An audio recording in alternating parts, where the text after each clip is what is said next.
All right, so last weekend we had the DK Metcalf revenge game. Now this weekend we get the Jackson Arnold revenge game. As Jackson Arnold, who's now the quarterback for the Auburn Tigers, makes his triumphant return back to Norman, Oklahoma to take on his former team where he started his college career and where he transferred from at the end of last season. The media loves these storylines. They eat it up. Me, myself, I could care less, if being honest with you. But the way that I view it is it's an awesome opportunity for Jackson Arnold to be reunited with some former teammates, with some former coaches, see the town of Norman again, see the University of Oklahoma once again. It'll be a cool moment for him, but I don't really think there's much animosity there. The way that I perceive this game is it's an opportunity for us who consume the game on a weekly basis to get more of a finite understanding of both Oklahoma and Auburn. That profile is developing, but this game will give both teams a lot more context, and it's an opportunity for both of these teams, Auburn and Oklahoma, to get an SEC win, to win their SEC opener, which is huge when it comes to the chase for Atlanta and the chase for a spot in the CFP.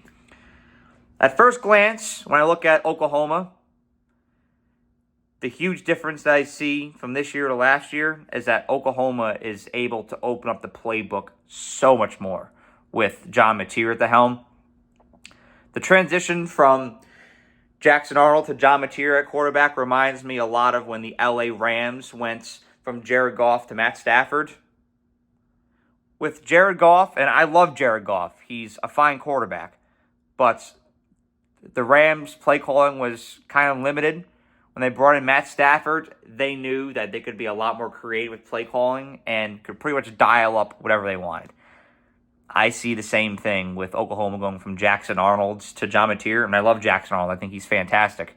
But with John Mateer, he can complete almost any pass you ask him to. He can complete short passes. He can complete passes over the top, over the middle. He can complete deep passes.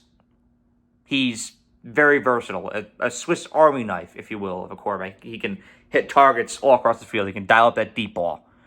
And as a play caller, it makes your life so much easier, gives you so much more liberty, and it's beneficial for John Mateer to have his offensive coordinator from Washington State with him now. That's huge.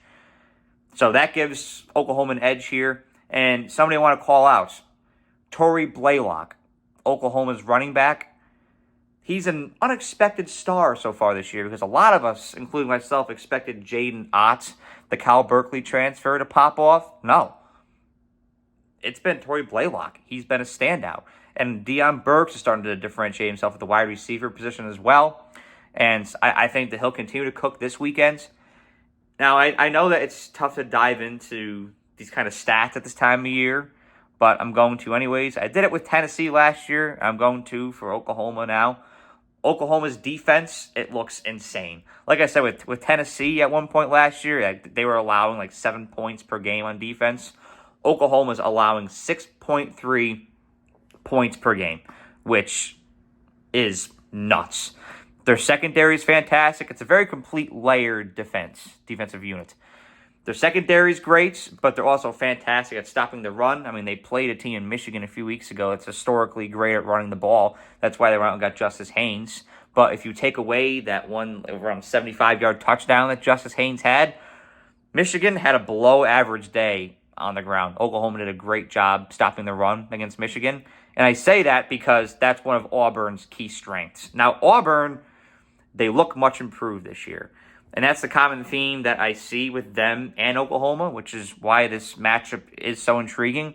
When you assess their profile, they're both teams that fell way short of expectations last year, and the bar was set high for the season. So far in the short season, they've delivered. But Oklahoma, they beat Michigan, who could be a great team. They could also be 7-5. Auburn went to Waco, beat Baylor, who could be a fine team. They could also be 6-6. We don't know. Both these profiles are still developing. That's why this game is fascinating. Quite honestly, I don't love this matchup for Auburn at the surface because this offense is so predicated on the run game. I think that this Oklahoma defense is going to slow it down. Brett Venables and his defensive staff, they're great at taking away your strengths and maximizing your weaknesses, exposing your weaknesses. I think that they're going to do just that this weekend. Brett Venables still calls plays on defense. He has a great defensive staff as well, but he still does most of the play calling, and he is great at taking away your strengths. He's always been historically. Auburn has also struggled to get the ball downfield. Jackson Arnold has been consistent. He's been great on his legs as well. He's added that element to Auburn's offense. But they seem to resort to short passes a lot. I think Josh Pate touched on this in his show a little bit the other day. If you look at Jackson Arnold's pass chart, most of his completions are within 10 or 15 yards. There's not much that goes beyond that. And if you want to go into Norman, beat Oklahoma, beat John Mateer, you got to be able to stretch the field. You got to be able to hit deep passes. And that, quite honestly, is a concern of mine when it comes to Auburn. Now, granted, Jackson Arnold is an upgrade from Peyton Thorne last year. I think that Auburn knows what their identity is on offense this year. They're kind of figuring it out in 2023 and 2024. This year, there's more certainty on who they are. I just don't know if who they are is what's going to beat Oklahoma this Saturday. But guys like Cam Coleman and Eric Singleton and Auburn's receiving core, that's going to keep this game competitive. That's going to keep Auburn in this game. I think they're going to go toe-to-toe with the Sooners. And Auburn's stout defense, they're physical and talented on defense as well. That's always a thing for Auburn, and they continue to be that this year. Oklahoma is favored by 6.5 points right now. That line could change leading up to the game.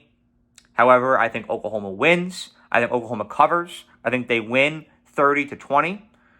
There's a lot of money on Auburn money line, though. That's intriguing. I'm keeping my eye on that. But I'm rolling with the Sooners in Norman. Let me know what y'all think about my pick and this game in the comment section below. Thank you all for watching. Have a great day.